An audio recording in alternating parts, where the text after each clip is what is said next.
It is the oldest and most profound question ever asked by humanity. If God is all good and all powerful, where did evil come from? This is not a trivial question. It is the great problem of theology and philosophy, the deep, agonizing mystery that has haunted thinkers, saints, and sufferers for millennia. We look at the world around us, a world saturated with pain, cruelty, disease, and death, and we cannot help but ask, why? Why is there so much darkness in a universe created by a being of pure light? Was evil created by God? Is it an equal and opposite force, locked in an eternal struggle with good, or did it originate somewhere else entirely? The Bible, in its progressive revelation, provides an answer to this question, but it is not a simple answer found in a single verse. It is a story, a forgotten history that takes place before time as we know it, in a realm beyond our own.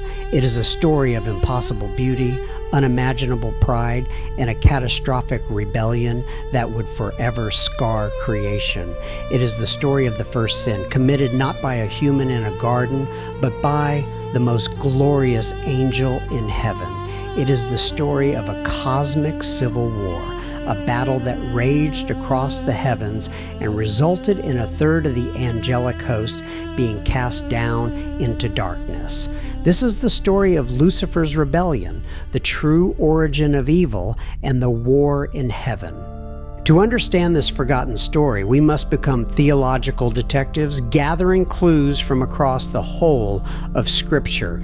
The Bible does not give us a single, neat chapter titled The Fall of Satan. Instead, it gives us powerful, poetic, and prophetic glimpses into this primordial drama. Our investigation begins in the Old Testament with two mysterious prophecies delivered by the prophets Isaiah and Ezekiel. These passages, while addressed to human kings, contain language so exalted and so cosmic that they can only be describing a supernatural being who was the true spiritual power behind these earthly thrones. They are our primary windows into the identity and fall of the one who would become God's great adversary. Our first clue comes from Isaiah chapter 14. The prophet is delivering a taunt against the arrogant and oppressive king of Babylon. But as he speaks, the prophecy suddenly elevates, describing a fall not just from a human throne, but from the heavens themselves. Isaiah cries out, "How you are fallen from heaven, O day star, son of the dawn! How you are cut down to the ground, you who laid the nations low." The Hebrew name for this day star is Hillel ben Shahar. When the Old Testament was translated into Latin, the name Hillel, which means shining one or morning star, was rendered as Lucifer, a name that means light bearer. This was not originally a name for the devil, but a title describing a being of immense brightness and glory.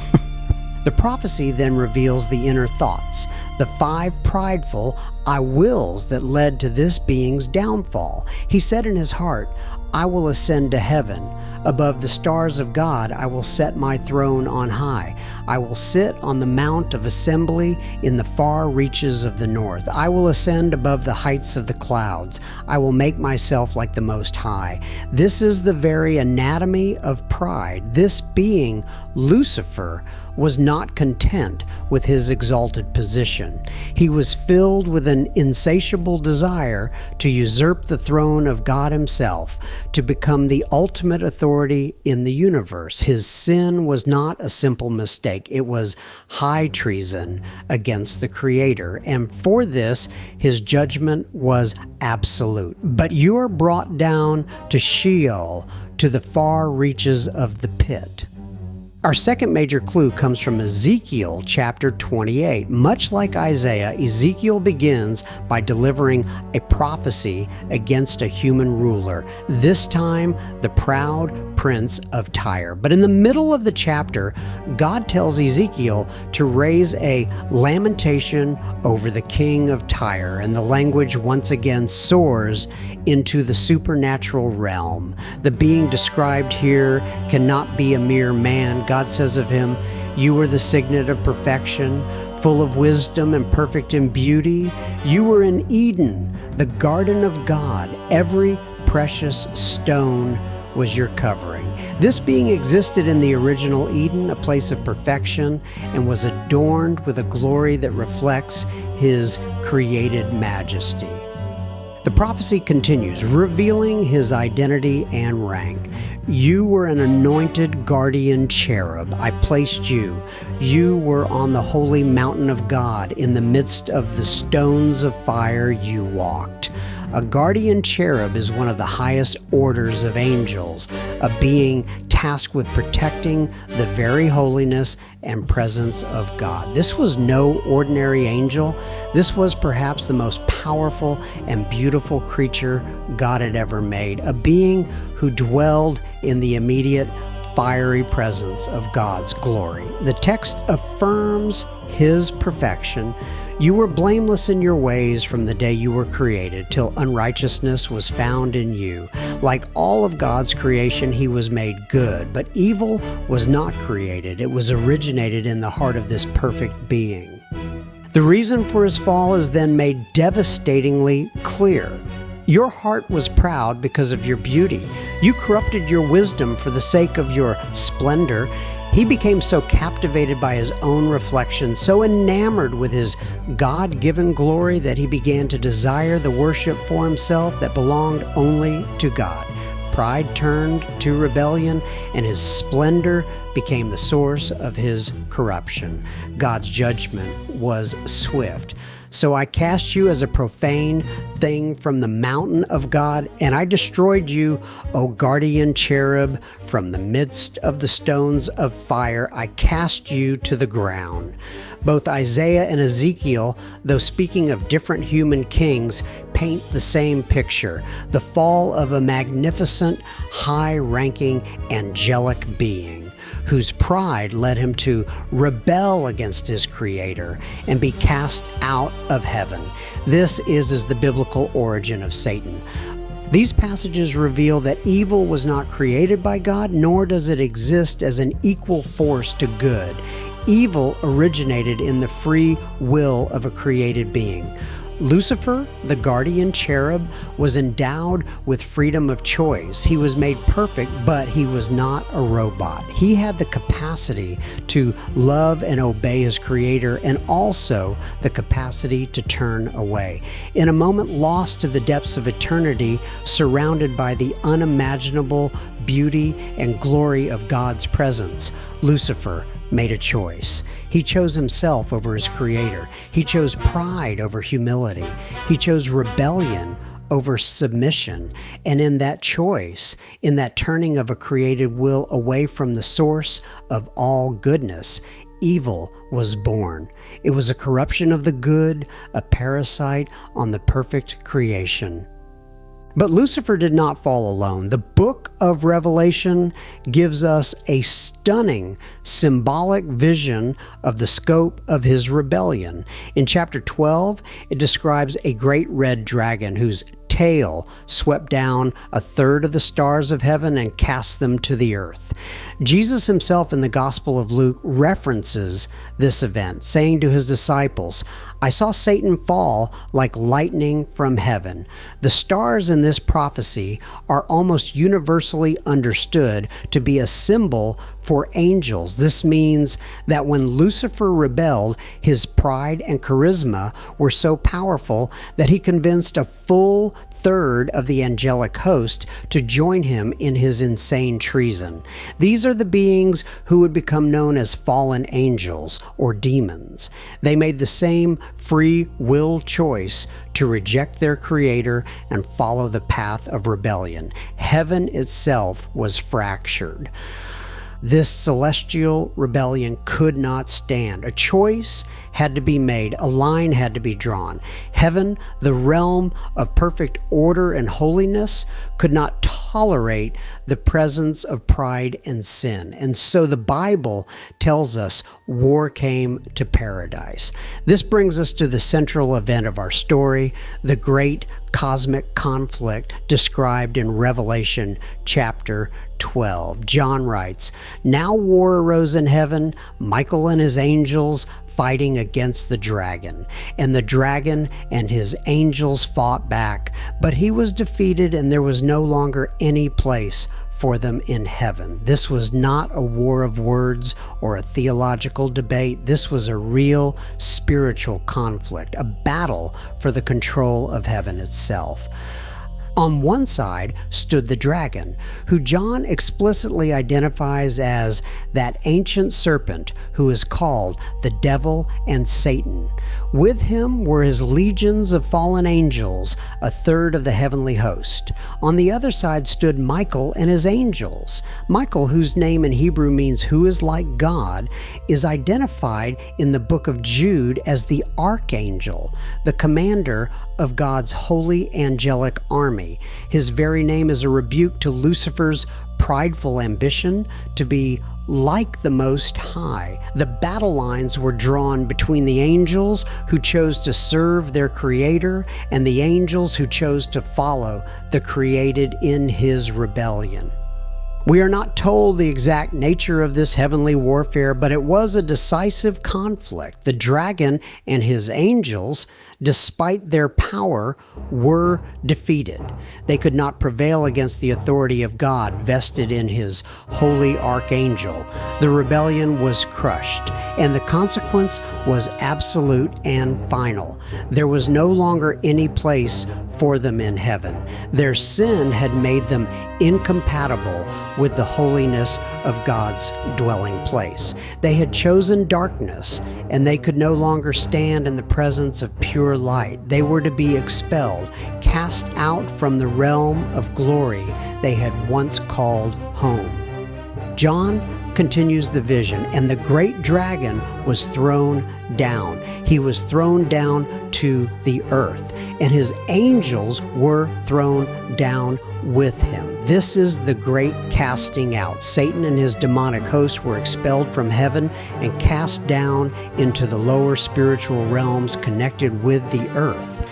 This event had two immediate consequences. First, there was rejoicing in heaven. John hears a loud voice proclaiming, "Now has come salvation and strength in the kingdom of our God and the power of his Christ, for the accuser of our brethren is cast down."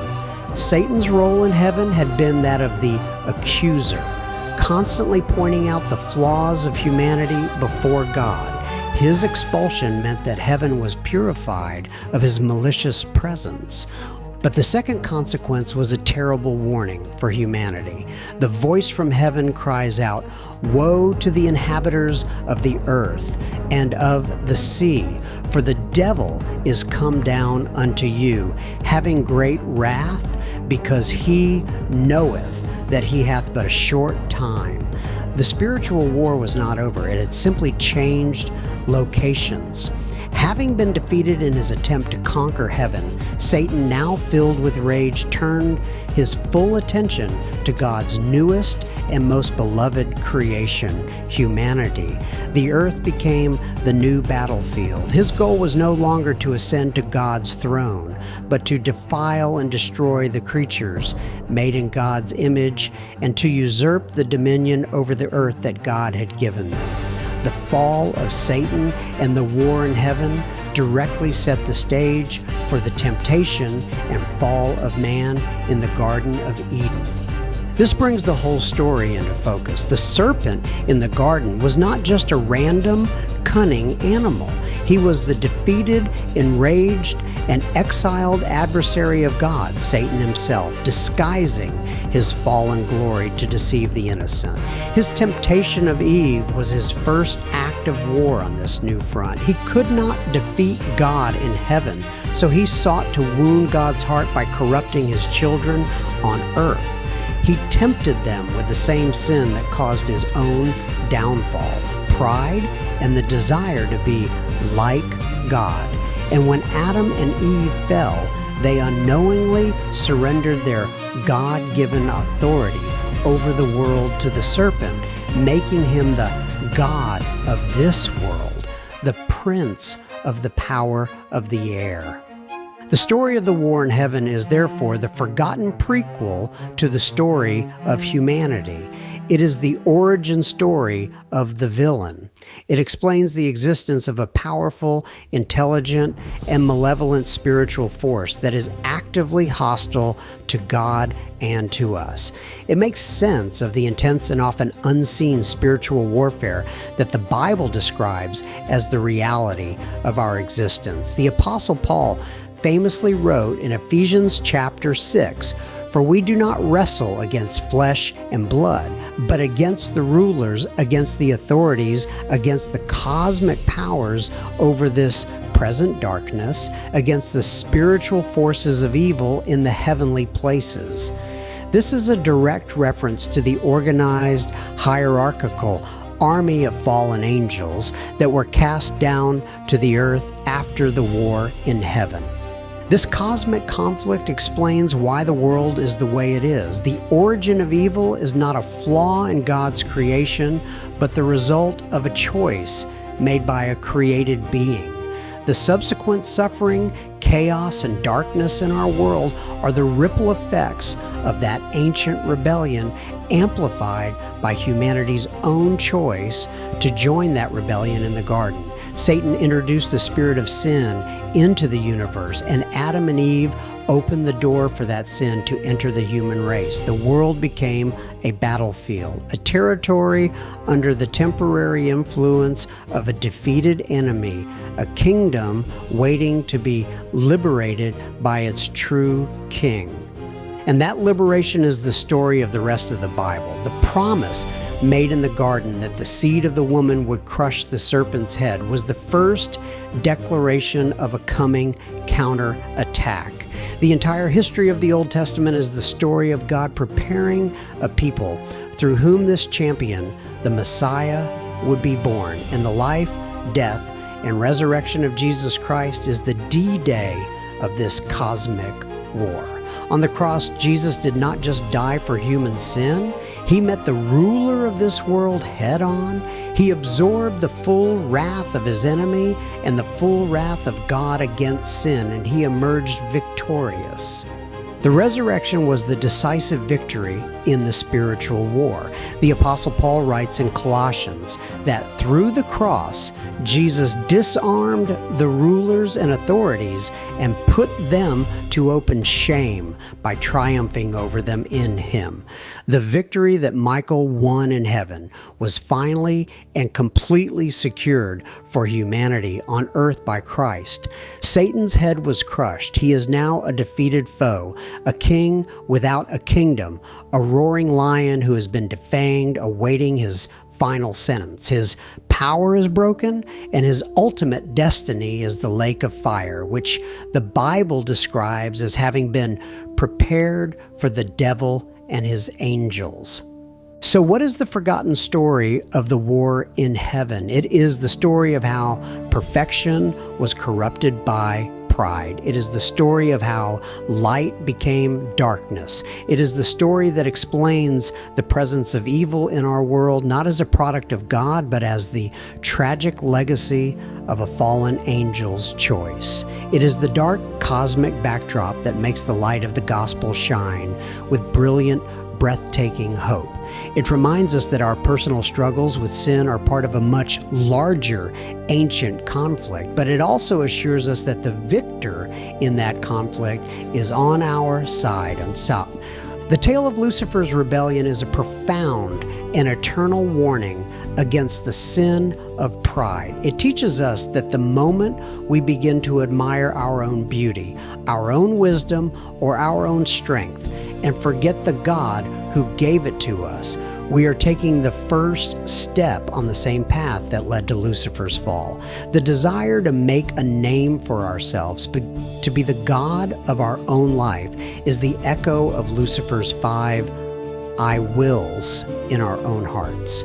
Humility, the recognition of our complete dependence on God for everything, is therefore not just a virtue, it is our greatest defense against the original sin that started the war in the first place.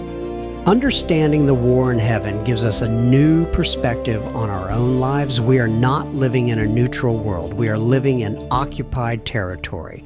There is a real enemy who, as the Apostle Peter warns, prowls around like a roaring lion, seeking someone to devour. But we are not left defenseless. We are part of a victorious kingdom, under the command of a king who has already defeated the enemy.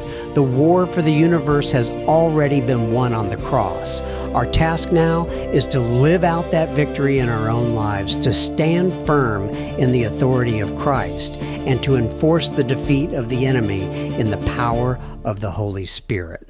The story that began with a glorious angel choosing to fall is destined to end with humble humans being chosen to be raised up. We, who were once aligned with the rebellion by our sin, can now, through faith in Christ, be brought into God's family and seated with Him in heavenly places. The forgotten story of the war in heaven is ultimately not a story about the power of evil.